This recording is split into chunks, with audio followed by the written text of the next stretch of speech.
ये आपका सिनॉप्सिस का पेज हो गया। ये फ्रंट पेज है। इसमें आपको जिस भी टॉपिक पे आपको रिसर्च करना है, जिस भी टॉपिक पे आपको प्रोजेक्ट रिपोर्ट बनाना है, वो टॉपिक आपको सिनॉप्सिस में लगेगा। उस टॉपिक पे आप डालेंगे सिनॉप्सिस, इस पे मैंने ये बनाया है। उसके बाद ओके, ये पूरा फ्रंट कवर रहता है सिनॉप्सिस का। फिर अगला पेज आपका आता है अप्रूव सिनॉप्सिस का, जिससे आपका अप्रूवल लिए रहते हैं। ये आपका प्रोफार्मा है अप्रूवल ऑफ प्रोजेक्ट प्रपोजल का। तो ये प्रोजेक्ट प्रपोजल है सिनॉप्सिस का, ये आपको लगाना पड़ता है, जिसमें आपके रीजनल सेंटर का स्टैम्प और सिग्नेचर होते हैं। और उसके नेक्स्ट पेज का आपका ये रहा, जो मैं आपको बता रहा था, आपके रीजनल सेंटर का स्टैम्प और उसके असिस्टेंट रीजनल डायरेक्टर का सिग्नेचर। ये देखिए मेरा अप्रूव यहाँ दिखा रहा है, यहाँ अप्रूव लिखा हुआ है, यहाँ ये अप्रूव है, यहाँ सिग्नेचर है, यहाँ स्टैम्प। और अगर आपका अप्रूव नहीं होता है तो यहाँ नॉट अप्रूव करके लिखा जाएगा, इस पर टिक लगाया जाएगा। तो समझ लीजिए फिर आपका ये अप्रूव नहीं हुआ है और आपको दोबारा से मेहनत करना पड़ेगा।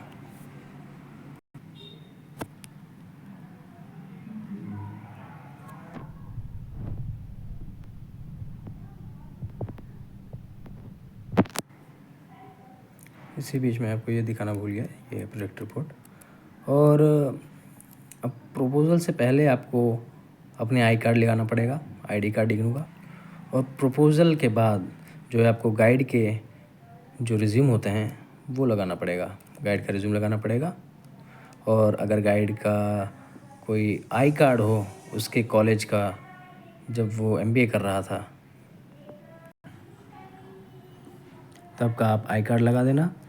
और अगर आपको मार्कशीट मिल जाती है कहीं से गाइड की तो वो भी बेस्ट है, वो आप लगा सकते हैं। और वो मस्ट होता है लगाना, वो कंपलसरी होता है लगाना। या तो आपके पास गाइड का आई कार्ड हो उसके कॉलेज का, या तो मार्कशीट मिल जाए उसकी फाइनल ईयर की एमबीए की, तो बेस्ट होता है, वो आप लगा दीजिएगा। उससे आपको हेल्प मिलता है अप्रूवल के चांसेस ज़्यादा होने की। उसके बाद आप देख सकते हैं ये मेरे सिनॉप्सिस है। इतना मैंने सिनॉप्सिस जो है अपने रीजनल सेंटर को सबमिट किया था। मेरा लगभग 20 से 22 पेज के थे। तो ये अप्रूव सिनॉप्सिस है मेरा। तो यहाँ आपका इतना सिनॉप्सिस का पेज हो गया, ये आपका सिनॉप्सिस पूरा लग गया। उसके बाद जो है मेन चीज़ आता है आपका ये प्रोजेक्ट रिपोर्ट, जो कि लगभग 80 से लेकर 100 पन्ने का होता है। या आप यूँ कह लीजिए कि 100 से 150 का होता है।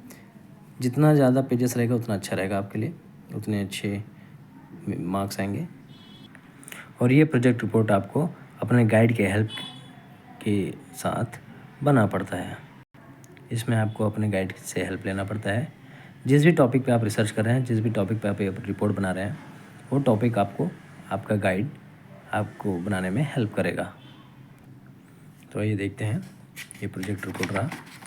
उसके बाद आपको टेबल ऑफ कंटेंट्स बनाना पड़ेगा, जिसमें आपको इंट्रोडक्शन दिखाना पड़ेगा, review of literature, research methodology, data analysis and interpretations, जिसमें आपके कुछ चार्ट्स, कुछ पाईग्राफ्स होते हैं जो आपको रिप्रेजेंट करना पड़ता है आपके रिपोर्ट में, ताकि वो ज़्यादा डिटेल एनालिसिस लगे।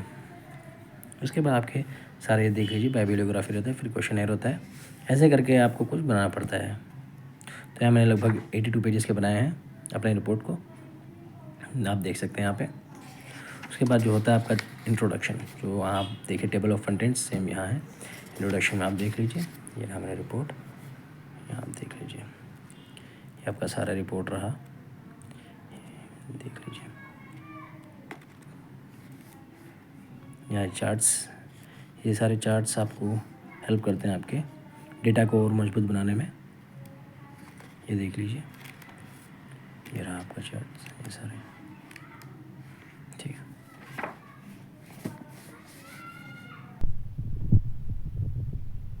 यहाँ पे क्वेश्चनर हो गया है, मैंने आपको दिखाया था, देख सकते हैं आप यहाँ।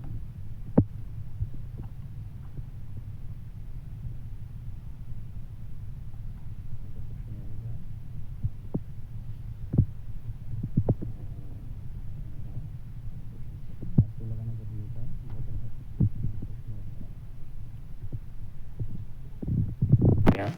एंड हो गया, प्रोजेक्ट रिपोर्ट ख़त्म। तो फ्रेंड्स, ये हमारा प्रोजेक्ट रिपोर्ट रहा। ये टोटल आपका तैयार हो गया है। अभी आपको सबमिट करना है इग्नू के मेन सेंटर में, जो कि मैदान गढ़ी में पड़ता है, नई दिल्ली के। वहाँ जाके आपको सबमिट करना पड़ता है। और अगर आप कहीं दूर रहते हैं तो आप इसे पोस्ट ऑफिस के थ्रू भी भेज सकते हैं, by speed post, by any other medium, क्योंकि इसमें बहुत टाइम जाता है इसको बनाने में और बहुत एक्सपेंस भी होते हैं।